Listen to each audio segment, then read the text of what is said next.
Hola, buena tarde, compañeras, compañeros. Doctora, nos encontramos aquí teniendo la clase pendiente de rinitis, asma, neumonitis alérgica extrínseca de la materia de medicina laboral de Cuamatzi Hernández, Sofía Verónica, Pineda Díaz, Sebastián Emilio, Sánchez Cedillo, Carla y la compañera Valentina Jiménez. Valentina Villasana Jiménez. Es muy importante que tomemos en cuenta estas enfermedades porque van a ser de lo más común que veamos a la hora de poder entender un poco la medicina desde el punto de vista del médico general, pero asimismo van a ser enfermedades que van a convivir y van a ser de primordial importancia a la hora de atender no solo pacientes, sino trabajadores y trabajadoras. Siguiente, por favor. Ok, a manera de introducción es importante mencionar o definir qué es la rinitis. Como tal, la rinitis va a ser una inflamación o una hinchazón de lo que es la membrana mucosa de la nariz. Esta puede estar dada por diferentes causas y su característica es que presenta el paciente tanto congestión nasal y secreción nasal.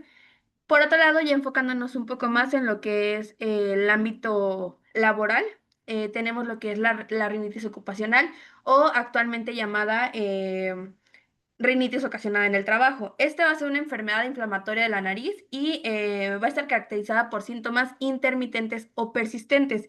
Igual menciona la literatura que estos síntomas pueden dejar de estar presentes en cuanto el trabajador o el paciente abandone el entorno del trabajo. Pero bueno, esto lo vamos a ver un poquito más adelante. Y estas causas van a estar dadas o se van a dar en lo que es el entorno laboral.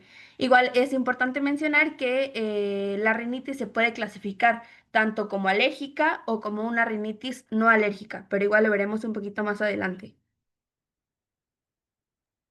Retomando un poco acerca de la rinitis y entrando a la fisiopatología, tenemos que entender que es un proceso inflamatorio de la mucosa nasal caracterizado por rinorrea, congestión nasal, estornudos, prurito, con o sin síntomas oculares. Al mismo tiempo, constituye una patología respiratoria ocupacional demasiado frecuente, tomámoslo en cuenta, derivada o agravada por la exposición a alergenos, irritantes, químicos, biológicos o partículas de un ambiente laboral. Entrando a la fisiopatología general, por favor, denle a la siguiente imagen. Tenemos que entender la base anatómica y funcional. La mucosa nasal, como lo podrán ver en la siguiente imagen, está recubierta por un epitelio pseudoestratificado ciliado con células calciformes, altamente vascularizado y ricamente innervado por el sistema nervioso autónomo, simpático y parasimpático. Su función principal es filtrar, humidificar y calentar el aire inspirado, además de participar en mecanismos inmunitarios de índole local. Ahora, ¿puedes pasar a la siguiente? Tenemos que la fisiopatología inmunológica en rinitis alérgica, en este caso de índole laboral, es un proceso de hipersensibilidad de tipo 1 mediado por diferentes cadenas de inmunidad. Se divide precisamente en dos fases, la desensibilización y la fase efectora. La primera fase, la fase de sensibilización, vamos a tomar en cuenta que se deriva de un alergeno ocupacional, por ejemplo, la harina, el látex, isocinatos o polvo de madera, lo cual va a penetrar la mucosa nasal antes mencionada. Estas células van a captar, en este caso las células dendríticas, van a ser las captadoras y las procesadoras, siendo que se presentan ante los linfocitos T y CD4, la subpopulación también de los TH2, y estos mismos van a secretar interleucina 4, 5, 13, que van a inducir ya un proceso más especializado que se llama class switching, como lo hemos visto en Inmuno, de linfocitos B hacia la producción de IgE específica, así dando una activación y reclutamiento de eosinófilos.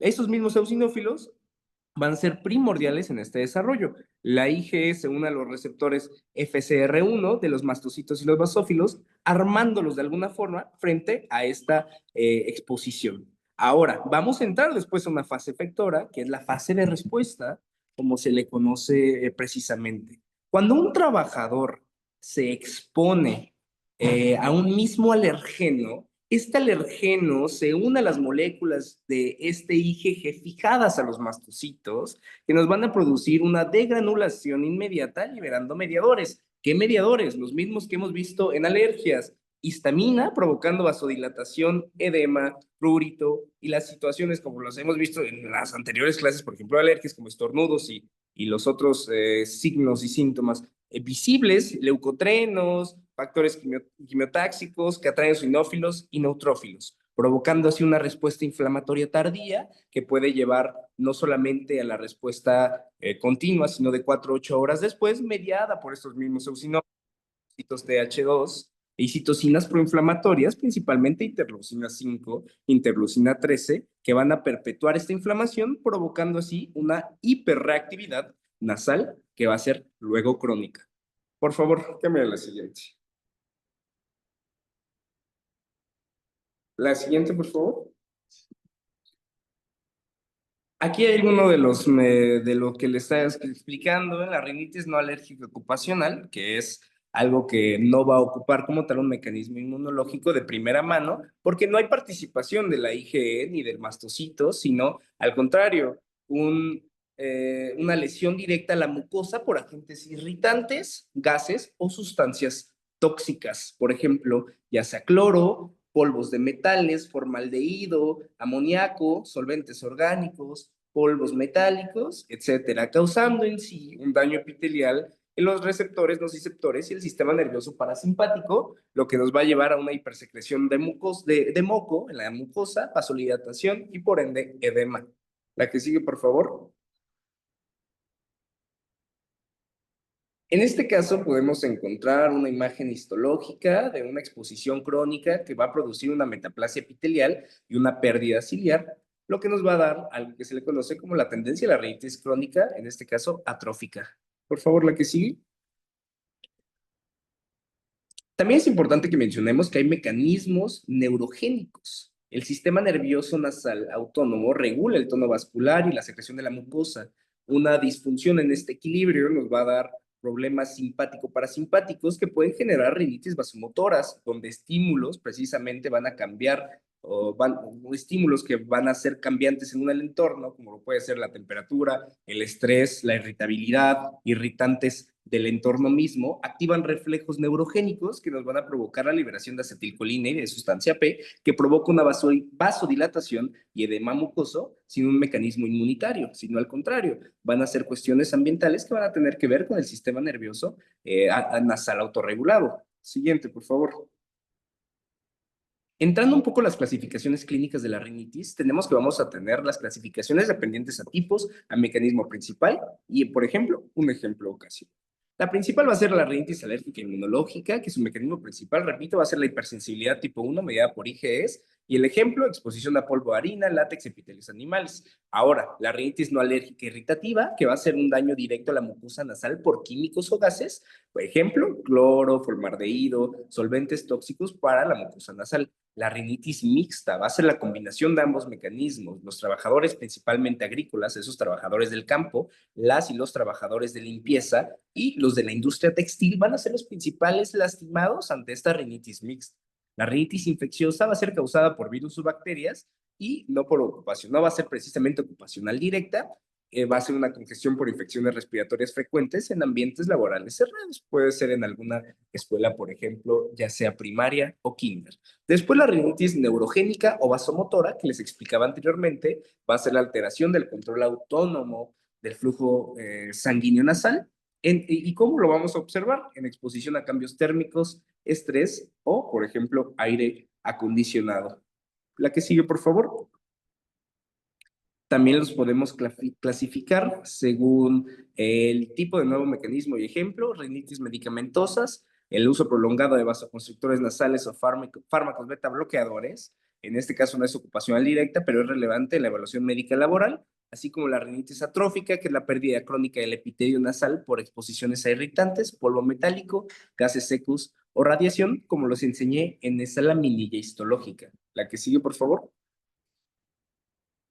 Ahora, la clasificación según su relación con el trabajo, ¿es o no es ocupacional? Si la rinitis ha sido agravada por el trabajo. La rinitis ocupacional es de causa laboral directa. El agente causal está en el entorno, puede ser alérgica o no alérgica. Ahora, si hay una rinitis agravada por el trabajo, el paciente, en este caso el trabajador, ya tenía una rinitis y el ambiente laboral exacerba los síntomas.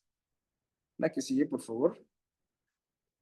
Ahora, también tenemos una clasificación según el curso clínico. Si es persistente, que va a ser síntomas mayores a 4 días, en este caso, o mayores a 4 semanas por año. Intermitente, que van a ser menores a 4 días o 4 semanas por año. Y leve moderada, que según la afección del, afectación, de, por ejemplo, el sueño, rendimiento laboral o en este caso la calidad de vida.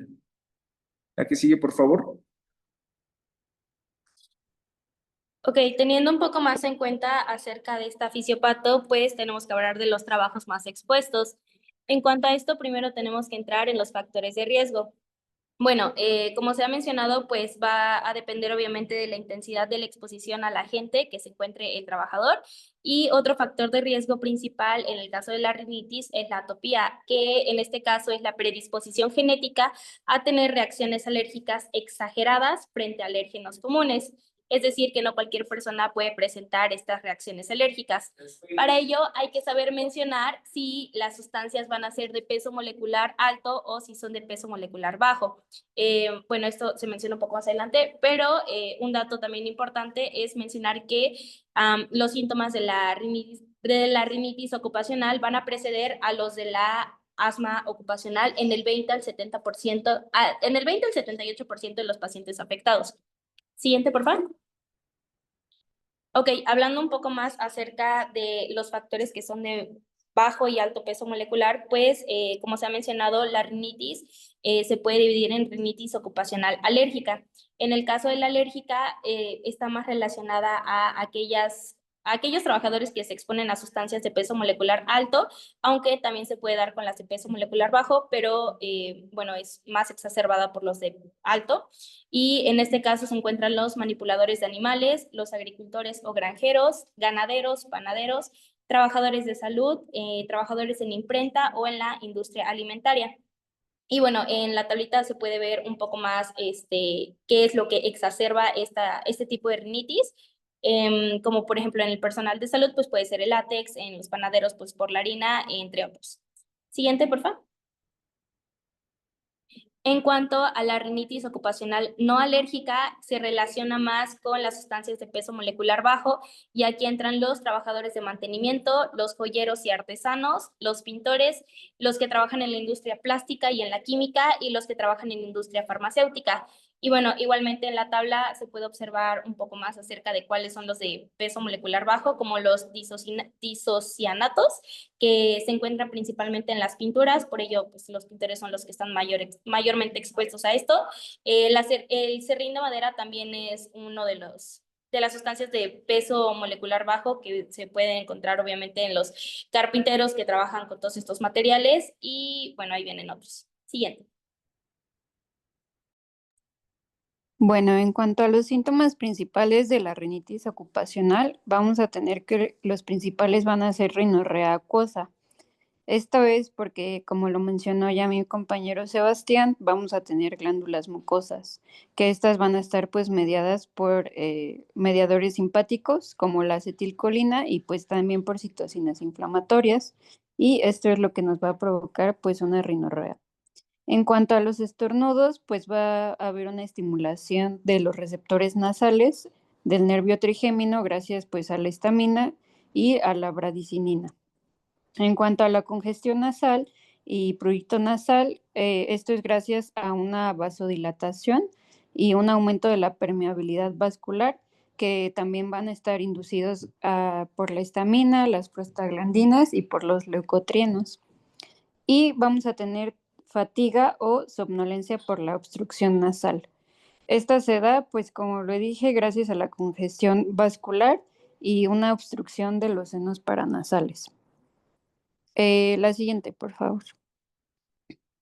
En cuanto a los síntomas crónicos, gracias a una inflamación persistente, nos va a presentar el paciente congestión, hipersensibilidad y también va a haber una metaplasia escamosa y esto nos va a provocar una disfunción ciliar. En cuanto a la hiperplasia glandular, los síntomas van a ser una rinorrea pues persistente También vamos a ver hipertrofia de cornetes, que más adelante les voy a explicar pues la valoración clínica de los cornetes, pero va a haber una obstrucción nasal crónica. También podemos observar pólipos nasales y los síntomas van a ser una rinosinusitis crónica y pues la hiposmia, que va a ser la disminución del olfato. La siguiente, por favor. Bueno, en cuanto a la valoración clínica, vamos a tener la rinoscopía anterior, que en esta rinoscopía anterior vamos a buscar y evaluar la mucosa, vamos a buscar deformidades, vamos a ver cómo son las secreciones del paciente, también como les dije, el estado de cornetes y su permeabilidad de estos. También vamos a tener neoformaciones que podrían ser los pólipos que les mencioné, que es uno de los efectos pues crónicos, y en busca de cuerpos extraños. Y también pues zonas hemorrágicas. Si podemos ver en la imagen que está ahí en la rinoscopía anterior, vamos a poder observar el cornete medio, el tabique y el cornete inferior.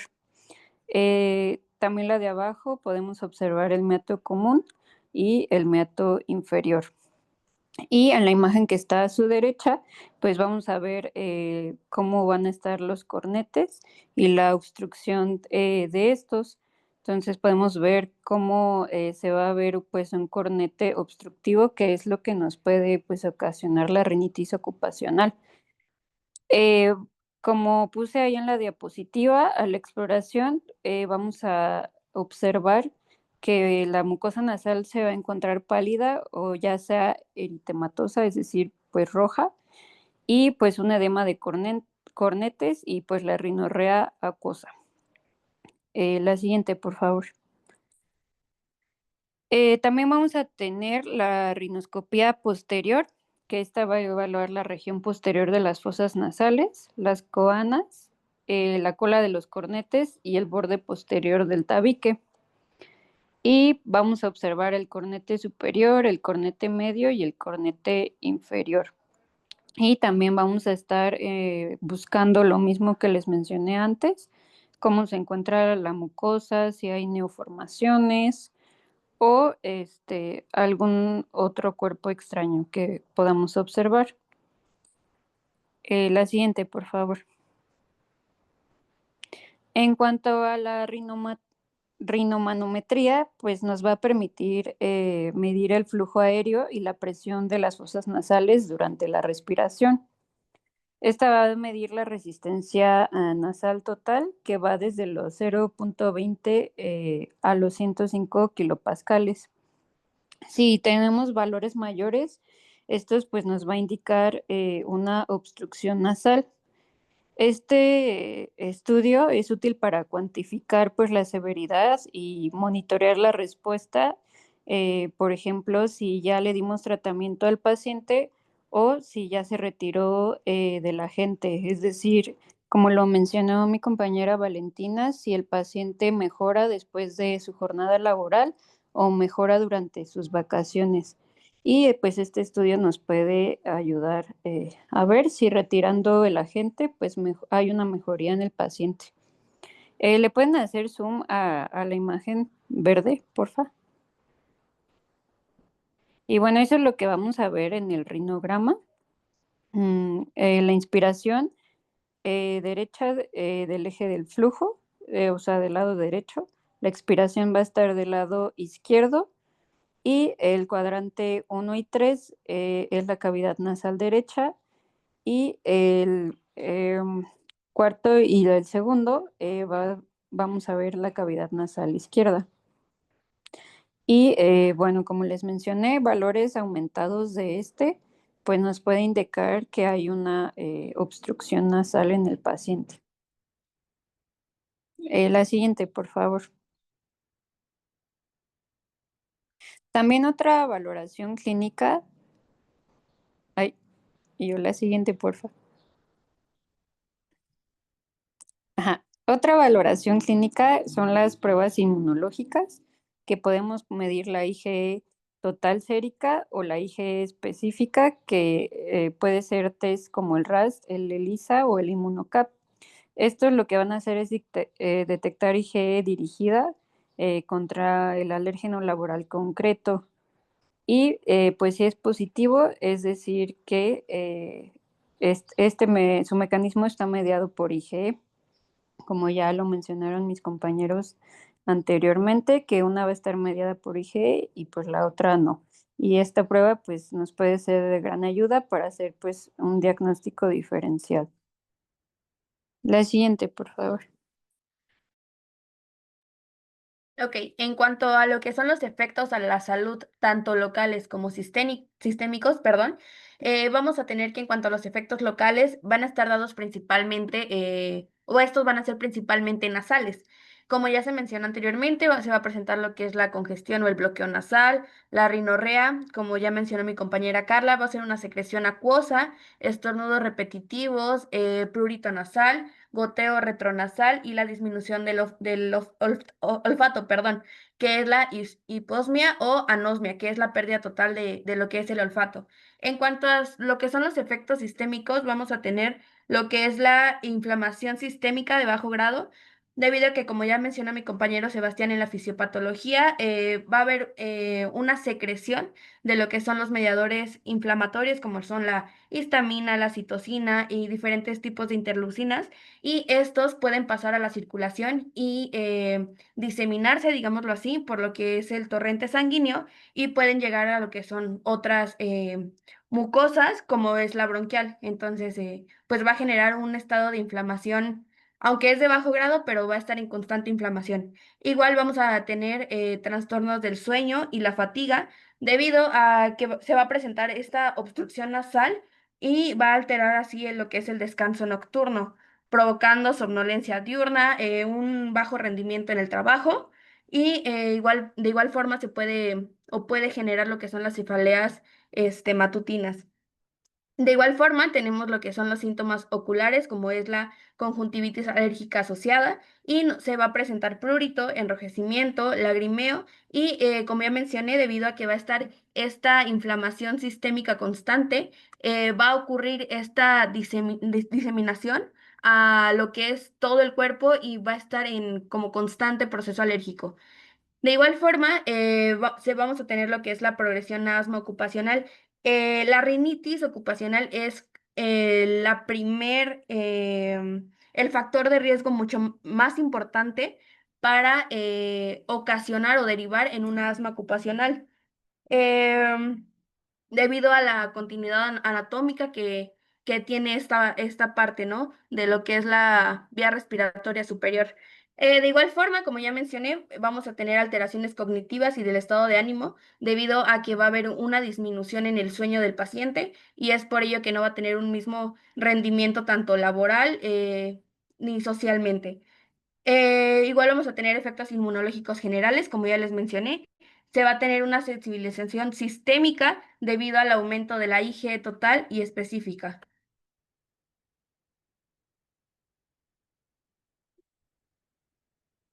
En cuanto a lo que es la calificación y la evaluación, para poder determinar y evaluar, primero necesitamos lo que es la historia clínica del paciente o del trabajador. Debemos determinar cuánto tiempo estuvo expuesto, a qué tipo de agente estuvo expuesto y, como ya mencioné, si hubo una mejoría o no al retirarlo de lo que es su entorno laboral o de lo que le está ocasionando esta rinitis. De igual forma, necesitamos evidencia clínica, como son los signos y síntomas que puede presentar el paciente, pruebas diagnósticas, como ya las mencionó mi compañera Carla, tanto clínica, la función nasal e inmunológica, y debemos de hacer una relación en cuanto a lo que va a ser la exposición y el síntoma.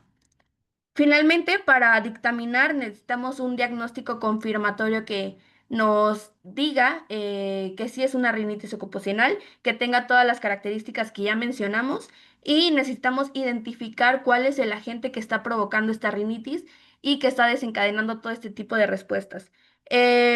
Igual se debe de clasificar, esta clasificación es en leve, moderado o grave y ya con base a ello se le da un dictamen final.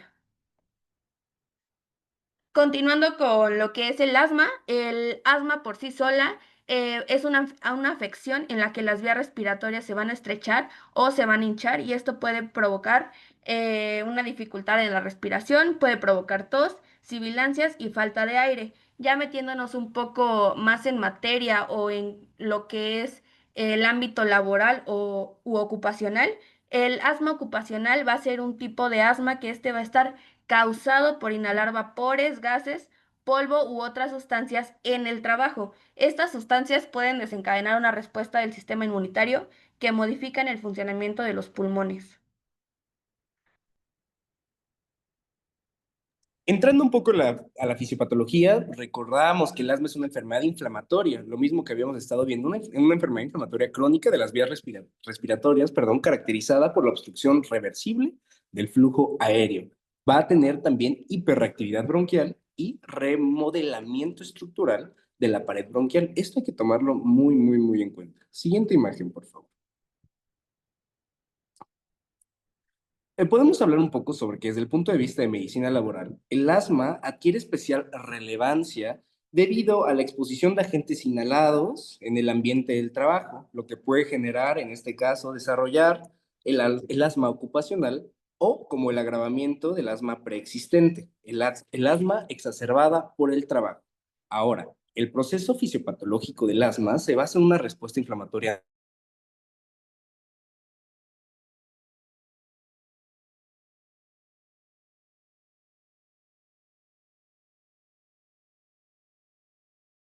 la hiperactividad bronquial y por último este remodelamiento que puede ser fatal de la vía aérea. Siguiente, por favor.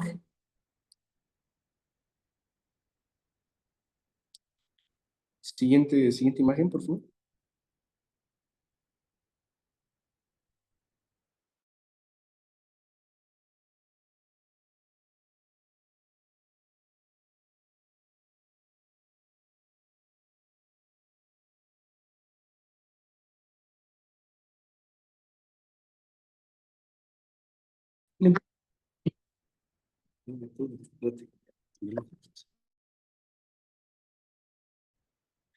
Hola, ¿me pueden escuchar? Sí, ya te Sí, ¿me escuchan? Sí. trabó. Perfecto. ¿Le pueden dar al anterior para empezar a explicar un poco sobre las fases inmunológicas y la respuesta? Como tal, en individuos predispuestos o generalmente atópicos, la exposición inicia, recordemos esto, siempre con un alergeno, como puede ser el polvo, el polen, una sustancia química en el ambiente laboral.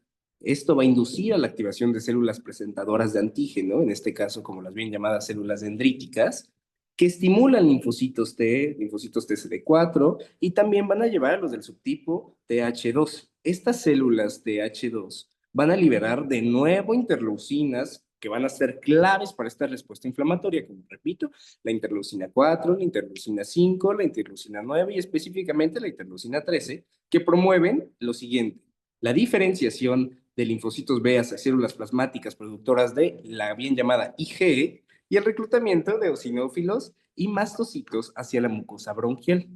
La siguiente, por favor. Después de tener una fase de sensibilización, vamos a tener una fase de exposición y una de respuesta inmediata. Cuando el individuo vuelve a exponerse a este antígeno, la IgE se une a los receptores FSR1 en la superficie de los mastocitos. ¿Esto qué va a hacer? Va a producir una degranulación inmediata con la liberación de nuevo de histamina, prostaglandinas, leucotrienos, perdón, y bradicinina. Estas sustancias van a inducir a un broncoespasmo que aumenta la permeabilidad vascular, va a causar edema e hipersecreción mucosa responsable de la obstrucción reversible del flujo aéreo. Pasando a la tercera fase, la siguiente, por favor, va a ser una fase tardía, inflamación persistente. Nos dice la literatura que de entre 4 a 12 horas después de que ocurra una fase inflamatoria tardía caracterizada por la infiltración de precisamente eosinófilos, linfocitos TH2 y neutrófilos con liberación de proteínas catiónicas eosinofílicas que dañan el epitelio bronquial, vamos a tener lo que se le conoce como una lesión epitelial perpetua a la hiperreactividad de la vía aérea, generando un círculo vicioso inflamatorio. En esta imagen ya podemos encontrar afectaciones en el epitelio bronquial después de tener un daño persistente o una inflamación crónica, lo que nos va a llevar a la cuarta fase, que es de suma importancia, que es la que sigue, por favor, el remodelamiento bronquial. En casos crónicos, la inflamación persistente lleva cambios estructurales que ya van a ser irreversibles. ¿Qué tipo de cambios? Nos preguntamos. El engrosamiento de la membrana basal subepitelial por el depósito de colágeno tipo 3 y tipo 5, hiperplasia del músculo liso bronquial, hipertrofia de glándulas submucosas y el aumento de células calciformes, neovascularización, estos cambios van a contribuir al final a una obstrucción menos reversible, que al final ya va a ser irreversible, y al deterioro progresivo de la función pulmonar. La que sigue, por favor. Ahora, tomándolo en cuenta, el asma y la medicina laboral, vamos a tener que va a haber un asma ocupacional, como lo decía en un principio. Esta enfermedad está caracterizada por la aparición de un asma causada directamente por la exposición a, por lo que les decía, agentes sensibilizantes como puede ser la fase 1 o irritantes presentes en el lugar de trabajo. Se considera de las enfermedades laborales respiratorias más frecuentes. Ahora, si lo queremos dialogar en mecanismos fisiopatológicos según el tipo de agente, vamos a tener una asma inmunológica que, como lo hemos visto, va a ser mediada por IgEs o no por IgEs causada por la sensibilización de proteínas o productos químicos de bajo peso molecular. Isocinatos, anhidridos, látex, harinas, etc. Estos suelen presentar un periodo de latencia antes del inicio de los síntomas. Ahora, el asma no inmunológica va a ser por irritantes, producida principalmente por una exposición aguda o crónica a gases o vapores irritantes. Los gases que ya hemos visto, por ejemplo, el gas del cloro, amoníaco, formaldehído, tóxicos, sin periodo de latencia. Un ejemplo clásico es el síndrome de disfunción reactiva de la vía aérea, que por sus siglas es RADS. RATS. Siguiente, por favor. Ahora, también hay un asma agravada por el trabajo. En este caso, el paciente ya presentaba anteriormente un asma, lo que se conoce como asma previa, pero la exposición continua a labores, a la exposición laboral, provoca una exacerbación, o sea que lo empeora, empeora la enfermedad y por ende el control y el cuidado de esta enfermedad. Ahora, en factores comunes podemos incluir el polvo, los humos y las temperaturas extremas y el esfuerzo físico a la hora de poder estar trabajando. La que sigue. Si lo queremos clasificar, vamos a entender que hay clasificación del asma según su etiología, lo que les comentaba. La alérgica, que es mediada por IgEs, lo que les habíamos comentado. El asma no alérgica, sin mediación, inmunológica, que puede ser inducida por el ejercicio, infecciones o irritantes químicos. La ocupacional, que va a ser la causada específicamente dentro del ambiente laboral o por irritantes del trabajo mismo, y el asma mixta, que va a ser la combinación de factores alérgicos e irritativos. La que sigue, por favor. Ahora, tenemos la clasificación del asma según la gravedad de control de las gemas y las guinas, que son las guías para poder evaluar el asma, así como hay guías de la American Heart Association y hay guías sobre diferentes manejos de la hipertensión o la diabetes. Tenemos guías para el manejo del asma. Estas nos van a decir estas cuatro clasificaciones primordiales del asma. La primera es la intermitente, síntomas que van a ser menores a 2 veces por semana, como una función, se va a ver a veces como una función pulmonar normal. La persistente leve, que va a ser lo mismo o más de 2 veces por semana, pero al mismo tiempo vamos a encontrar ya dentro de una limitación, una leve limitación. Después nos vamos a ir a la moderada, síntomas diarios, y ya vamos a encontrar que desde el funcionamiento, ya sea laboral o cotidiano, vamos a tener una limitante pues ya prácticamente visible. Y por último, la persistente grave, que van a ser síntomas continuos, función pulmonar menor al 60% del valor esperado. La que sigue, por favor. Ahora, según la inflamación, tenemos diferentes tipos de asma según la inflamación inmunológica, asma eosinofílica, perdón, que va a predominar en eosilófilos, que responde bien a corticoides, el asma neutrofílica, que está asociada a irritantes laborales y pobre en respuesta a esteroides, el asma pausigranulocítica, que es baja en inflamación celular, y el asma mixta, que coexiste o tiene una coexistencia de eosinófilos y neutrófilos. La que sigue, por favor.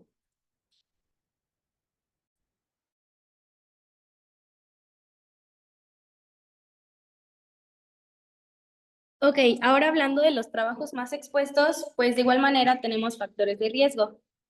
Van a ser similares a la rinitis, en este caso se va a agregar otro, pero bueno, igual tenemos la intensidad de exposición, la atopía, que como les mencionaba es la predisposición genética a las reacciones alérgicas exageradas, y el tabaquismo. En este caso, pues el tabaquismo va a ser porque pues el humo de tabaco, al contener miles de sustancias químicas nocivas, pues van a irritar el revestimiento de los bronquios y de igual forma van a causar una mayor permeabilidad de las vías respiratorias. Por lo tanto, pues la mucosa bronquial se vuelve más, pues obviamente más permeable y va a facilitar que los alérgenos y los agentes irritantes pues penetren más profundamente y tengan acceso a las células inmunitarias de los pulmones, como se ha mencionado. Siguiente, por favor.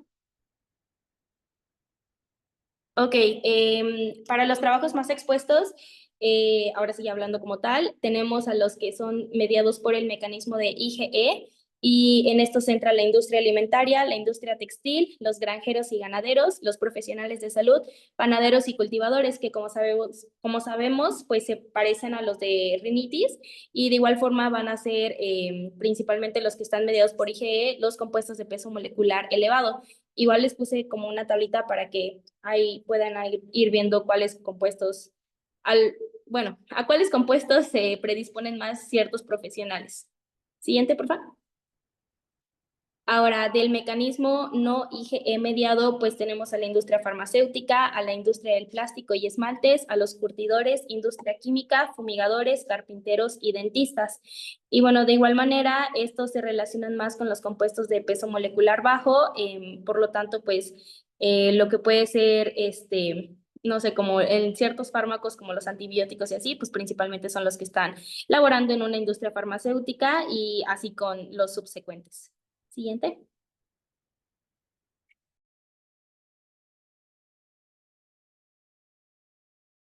Ok, en cuanto a los síntomas principales del asma, vamos a tener que gracias a la liberación de histamina y prostaglandinas y también leucotrienos, como ya lo mencionó mi compañero, vamos a tener sibilancias en el paciente. Esto es debido a que va a haber una contracción del músculo liso bronquial y pues obviamente nos va a generar una broncoconstricción. En cuanto a la falta de aire y disnea, también es debido a la contracción del músculo liso. En cuanto a la tos, esto es debido al aumento de permeabilidad capilar, que este aumento de permeabilidad pues es gracias a a la histamina y las prostaglandinas, y esto nos va a generar pues un edema mucoso, por lo que el paciente va a presentar tos y también dificultad respiratoria, que es decir, disnea. También vamos a presentar opresión en el pecho, rinorrea y ojos llorosos y posible prurito. También el paciente gracias a la activación de nervios vagales, también puede provocar un broncoespasmo reflejo y es por eso que el paciente va a referir que siente como una opresión torácica. ¿Le pueden pasar a la siguiente, por favor? Ok, ahora vamos con la valoración clínica, que principalmente va a ser una espirometría donde vamos a medir el volumen expiratorio forzado en el primer segundo. Esto lo que mide pues es el volumen de aire expulsado durante el primer segundo de una expiración forzada. La característica de esta valoración es que va a presentar una reversibilidad significativa tras un broncodilatador y en etapas iniciales puede ser normal fuera del trabajo, ya que si el paciente se retira de la gente, pues va a presentar cierta mejoría. Y bueno, ahí en la gráfica podemos ver los ejemplos de curvas de una espirometría en un paciente con asma. Del lado izquierdo son las curvas en cuanto al volumen y tiempo, y del lado derecho es el flujo y el volumen. Recordemos que con el asma, el aumento de volumen en el tiempo pues va a ser más lento. y el máximo del flujo va a ser más bajo y corto. La característica de esto es que el paciente va a presentar mejoría en la prueba post-broncodilatadora, como podemos ver en la gráfica que dice post-broncodilatadora y pre-broncodilatador. La siguiente, por favor. Otro estudio puede ser el Peak Flow Meter, que es el monitoreo seriado del pico de flujo expiratorio. Este se trata de medir el flujo 4 veces al día durante 2 semanas de trabajo y 1 de descanso. Esto lo vamos a graficar para que quede como evidencia de la relación temporal. Si hay variación de mayor del 20% entre los días laborales y no laborales, pues se va a confirmar que sí hay un patrón pues ocupacional. Y como vemos en la imagen, si el paciente se encuentra en el cuadrito verde, significa que si ya le estamos dando tratamiento al trabajador, está siguiendo el tratamiento de una manera correcta.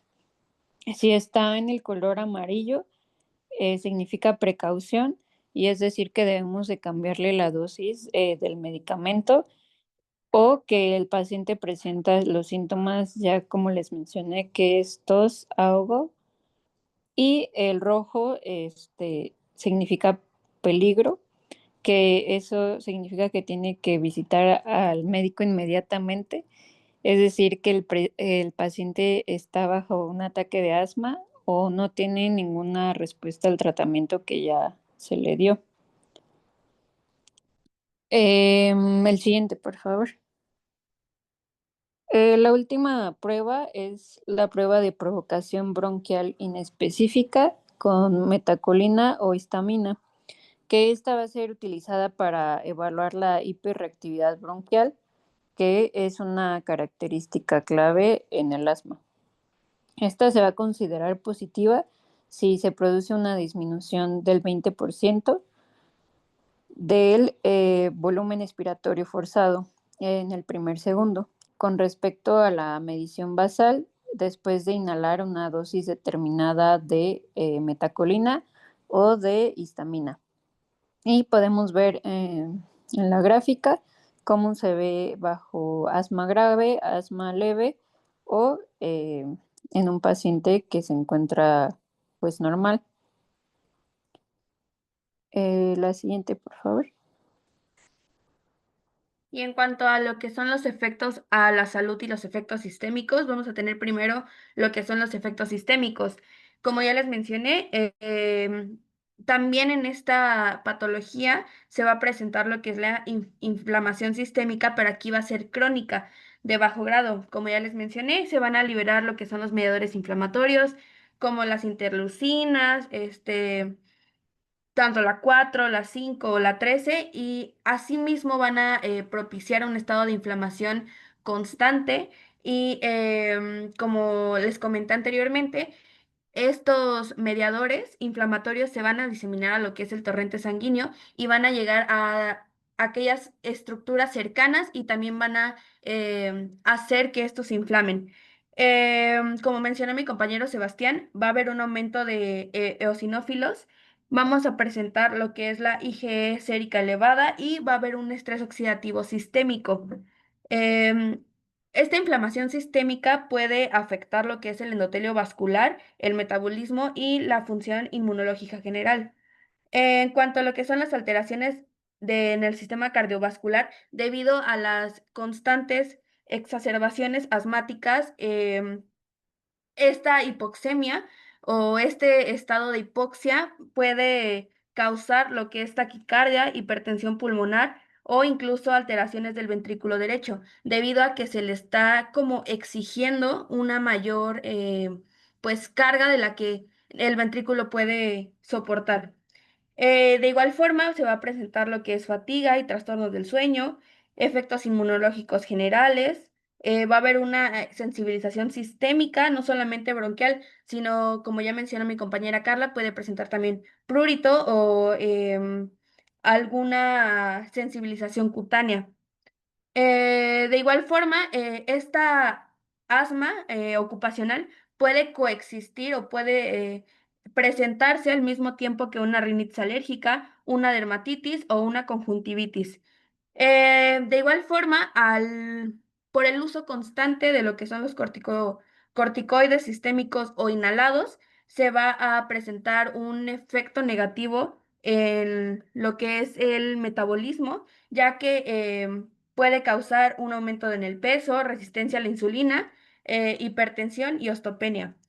En cuanto a lo que son los efectos a la salud, vamos a presentar lo que son las crisis asmáticas recurrentes, perdón, que estos, como ya mencionó mi compañera Carla, son episodios de disnea, puede presentar tanto sibilancias, se puede sentir una opresión torácica y siempre está presente la tos. De igual forma, vamos a presentar lo que es una limitación funcional. Como lo mencionó anteriormente mi compañera Carla, también va a haber una disminución en lo que es el volumen expiratorio forzado. Por ende, va a haber una incapacidad o va a haber una disminución en la capacidad del trabajador en cuanto a realizar sus tareas laborales normales o hasta realizar algún tipo de ejercicio.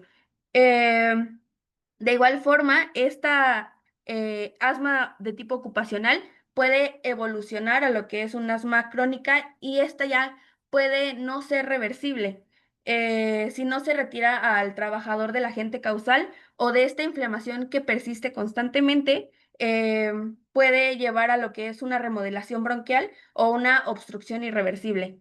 Em, y bueno, en cuanto a las complicaciones graves que vamos a tener, eh, sistémicamente va a ser lo que es la insuficiencia respiratoria aguda, hipoxemia y hasta acidosis respiratoria. Y si no están controlados los ataques asmáticos, puede poner en riesgo la vida del paciente.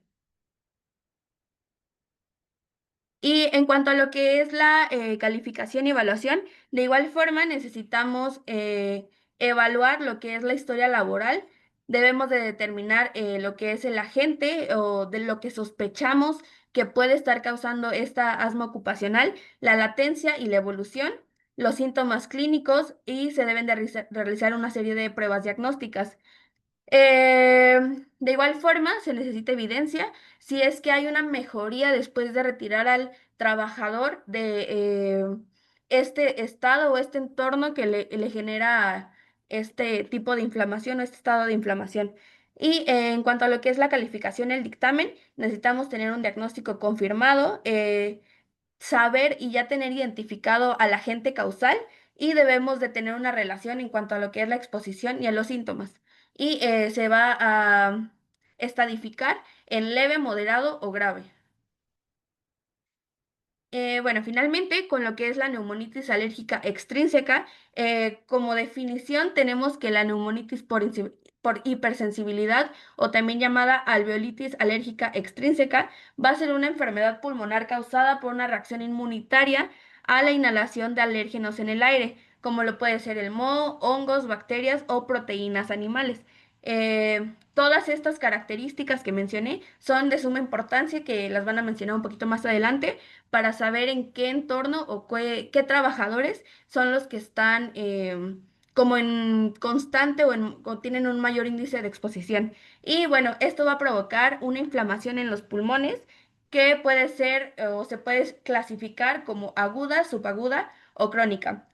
Como ya mencioné, va a haber esta clasificación crónica, perdón, va a haber esta clasificación clásica, digámoslo así, pero actualmente ya hay muchas más, pero a grandes rasgos es aguda, subaguda y crónica, y esta va a ser con relación a la intensidad y a la frecuencia en la que ocurren los síntomas y a la exposición al agente causal.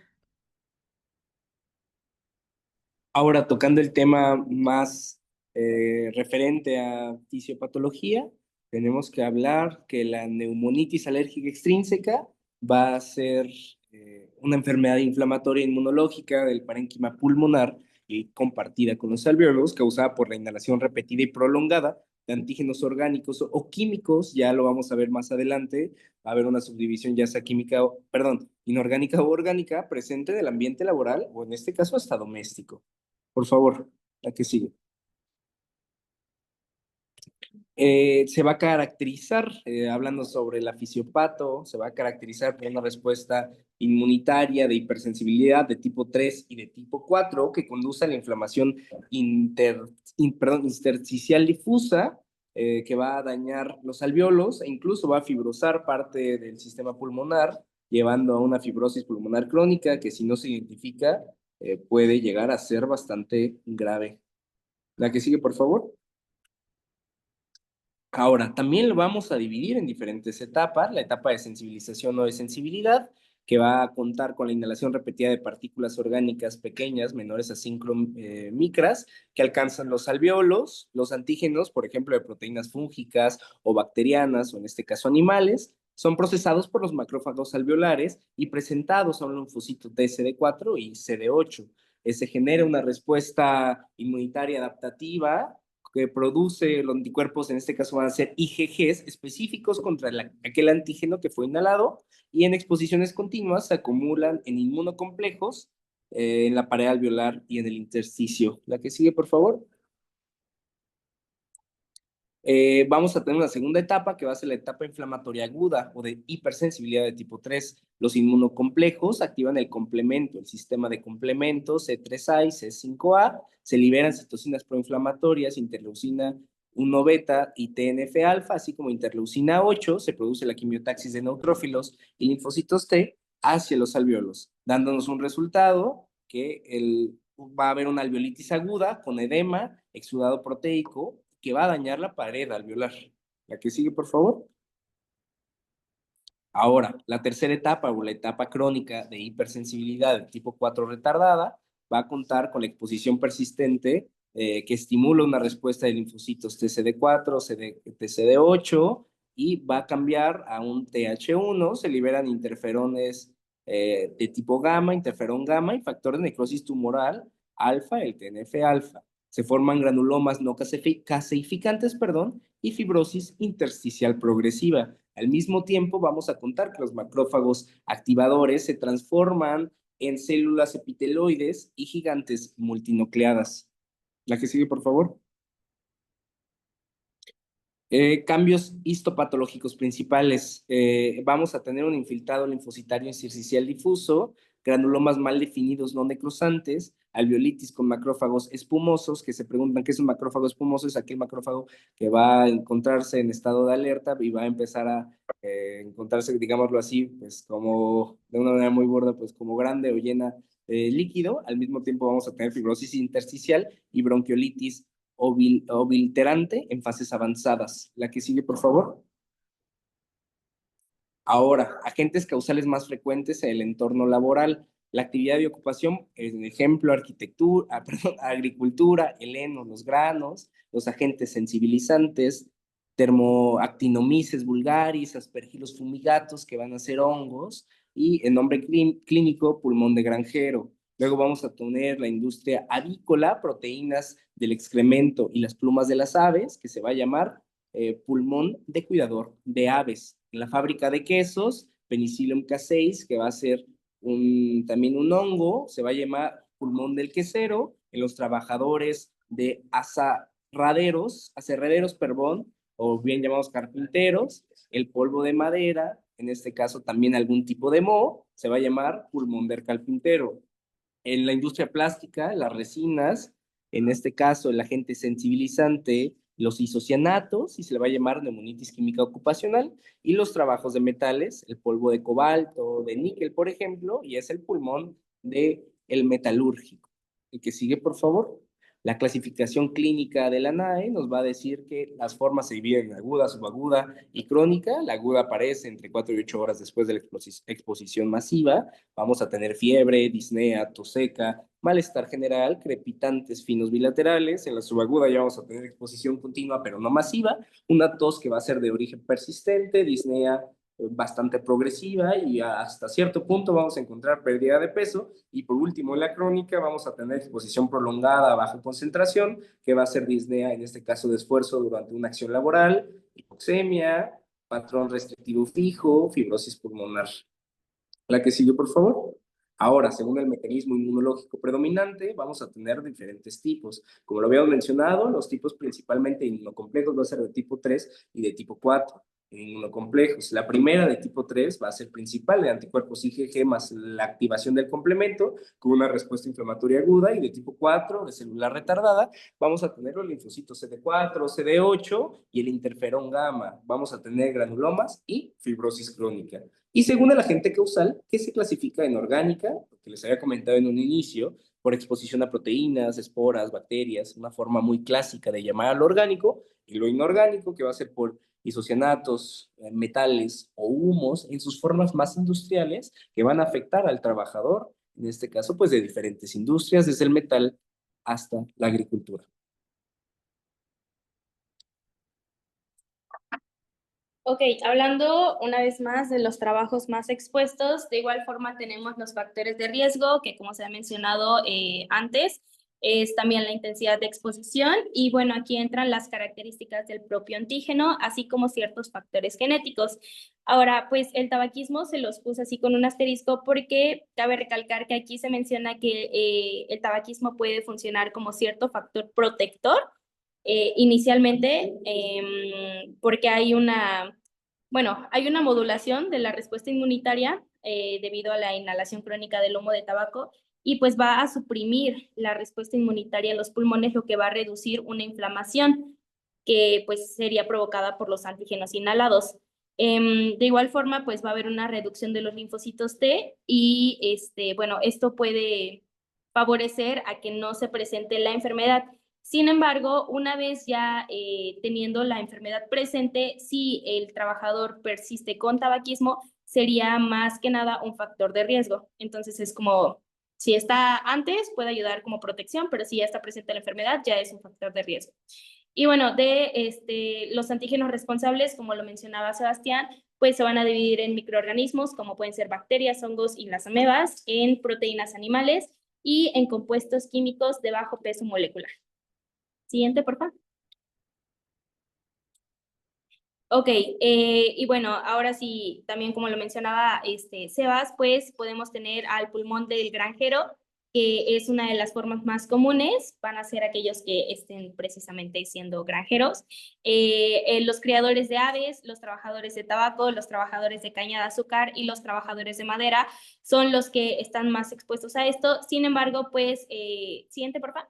Se han clasificado, de hecho, en el artículo 513 vienen todos estos, como las clasificaciones que se pueden presentar en la neumonitis, y bueno, vienen como específicos, pero lo que más les mencionaba era como la de el granjero o el de cuidador de aves, pero pues ahora sí que depende a qué antígenos esté presentando el trabajador. Siguiente, por favor.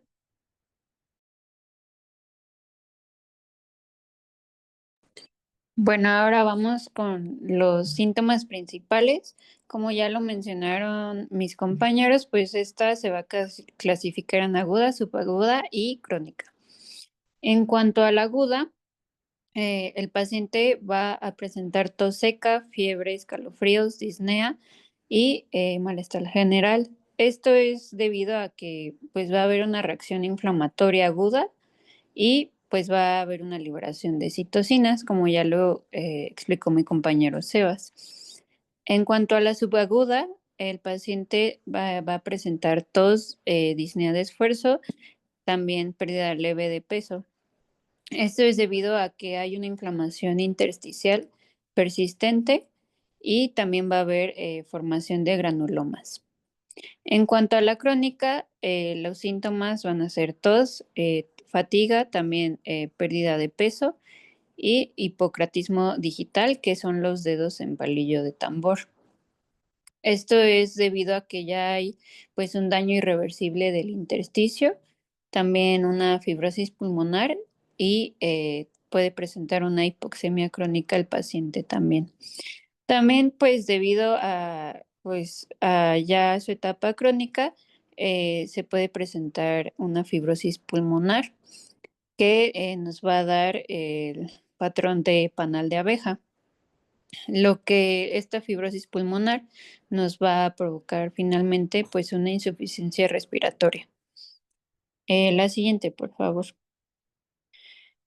Bueno, en cuanto a la valoración clínica, vamos a pedir un ATAC de alta resolución, que pues esta nos va a mostrar algún patrón pulmonar intersticial o el patrón en panal de abejas. En cuanto a la espirometría, vamos a estar en busca de un patrón restrictivo y en la biopsia pulmonar, como ya lo vimos, vamos a estar en busca de granulomas pues no gaseosos. La siguiente, por favor.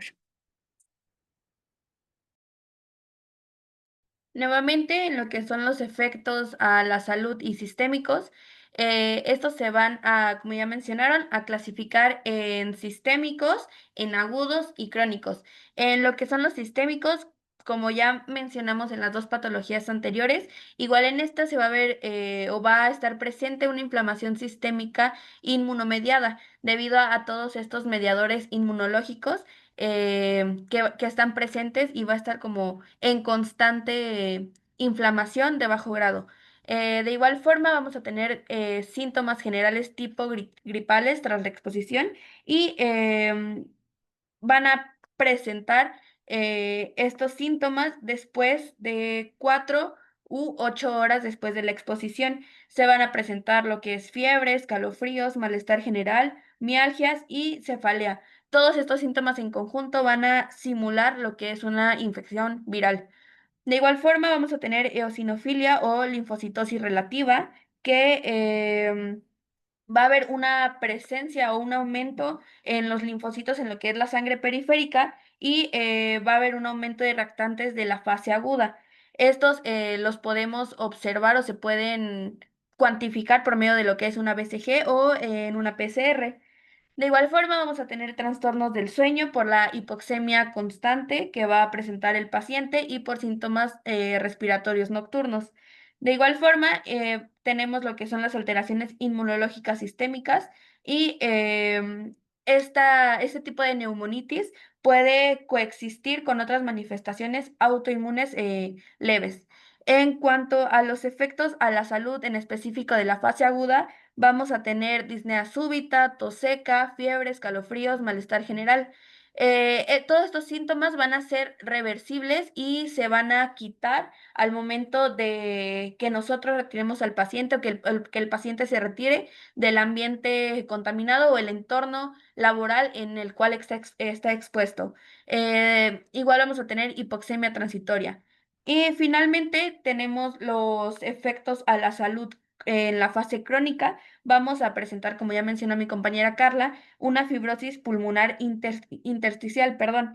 Va a ser un engrosamiento del intersticio alveolar y esto va a provocar que se pierda la elasticidad pulmonar, provocando así disnea, tos crónica, tos persistente, cianosis, hipoxemia y la hipoxemia crónica puede derivar a lo que va a ser una hipertensión pulmonar y también menciona la literatura el cor pulmonale, que este va a ser una patología cardíaca en la cual el ventrículo derecho va a estar aumentado de tamaño ya que debe de suplir las necesidades que se le están exigiendo ante una hipoxia.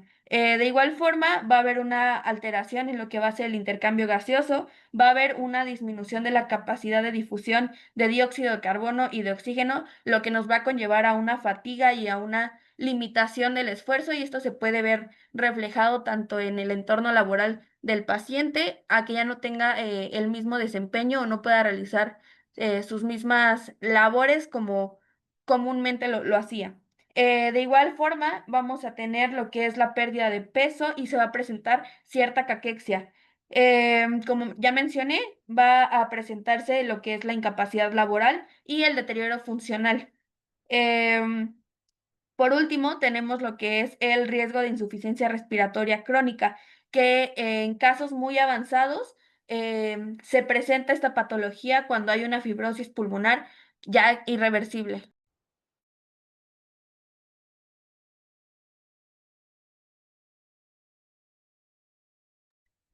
Ok, ahora vamos a pasar al equipo de protección personal de acuerdo a la NOM 017, que pues este dependerá del tipo y concentración del contaminante al que el trabajador va a estar expuesto, como lo pueden ser polvos, partículas, gases o vapores. En cuanto a la rinitis ocupacional, se refiere a que, bueno, refiere la literatura que se prefiere un respirador N95. En cuanto al asma ocupacional, se prefiere un respirador P100, como se ve en la imagen. Y para la neumonitis extrínseca alérgica, se puede utilizar una mascarilla con filtro o también un respirador P100. También este equipo de protección personal lo podemos acompañar con guantes de nitrilo o también una bata de manga larga para la protección de los antebrazos del trabajador, pero pues principalmente pues van a ser estos que ya les mencioné, los respiradores y la mascarilla con filtro. La siguiente, por favor. En cuanto a las medidas de prevención, vamos a tener prevención primaria, secundaria y terciaria, perdón. En la prevención primaria vamos a tener el control de la fuente, que vamos a sustituir las sustancias alergénicas o irritantes por unas menos peligrosas. También tenemos que tener un mantenimiento preventivo de los sistemas de ventilación, de los filtros y de los ductos. Y debemos evitar una acumulación de polvos mediante la limpieza. En cuanto al control del medio, tenemos que instalar campanas de extracción local o sistemas de ventilación general y mantener los niveles de contaminantes por debajo de los límites permisibles establecidos de acuerdo a la NOM 010 y a la NOM 036. En cuanto al control administrativo, tenemos que rotar al personal para reducir el tiempo de exposición. También implementar programas de monitoreo ambiental y biológico y establecer los protocolos de limpieza. Y para que haya un manejo seguro de materiales. En cuanto a la señalización y capacitación, pues tenemos que colocar señalización de riesgo respiratorio y capacitar al personal sobre cómo usar el equipo de protección personal. La siguiente, por favor. En cuanto a la prevención secundaria, tenemos que tener una vigilancia médica periódica, los exámenes médicos de ingreso y periódicos con evaluación respiratoria, como todos los que les mencioné en la valoración clínica, como lo puede ser la espirometría y los cuestionarios de síntomas. En cuanto al registro de exposición, mantener bitácoras de agentes, concentraciones y los trabajadores que estén más expuestos. Tenemos que tener una educación sanitaria, es decir, capacitar a los trabajadores para reconocer los signos tempranos, como lo es la tos, la congestión nasal, la disnea, fiebre o fatiga. También vamos a tener una reubicación temporal, es decir, cambiar de puesto a los trabajadores sensibilizados o los que ya tengan un diagnóstico con rinitis o con asma. En cuanto a la prevención terciaria, igual tenemos que tener un control médico continuo. Se da por medicina del trabajo o neumología. Y un registro de exposición, es decir, ejercicios respiratorios y el uso correcto de inhaladores. Y una eliminación o reducción de exposición, es decir, una reasignación permanente a áreas libres del agente causal, como ya se mencionó, que normalmente el paciente va a presentar una mejoría cuando termina su jornada laboral o se encuentra en vacaciones.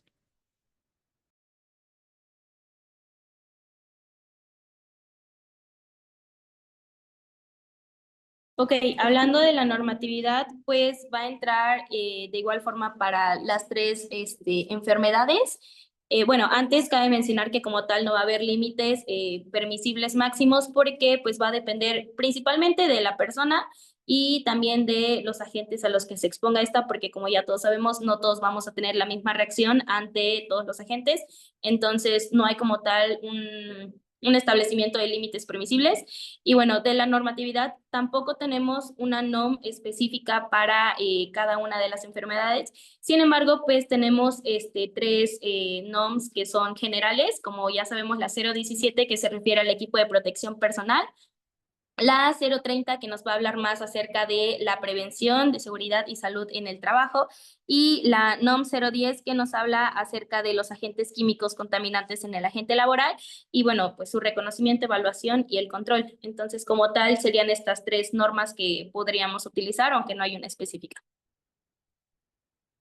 Y bueno, en cuanto a la calificación, ya todos sabemos, principalmente bueno, si hablamos de la ley del Seguro Social, se menciona al artículo 41 que nos habla de riesgos de trabajo y al 43 que ya nos habla acerca de una enfermedad de trabajo. Pero pues si utilizamos la Ley Federal del Trabajo, tenemos al 473 hablando de los riesgos de trabajo, más específico al 475 que habla de enfermedad del trabajo y bueno, como ya todos conocemos, el 513 que nos menciona la tabla de enfermedades del trabajo. En este caso específicamente es el grupo número 5 que nos habla acerca de las enfermedades del sistema respiratorio. Y bueno, pues eso sería todo de esta exposición. Agradecemos su atención y pues nada, gracias.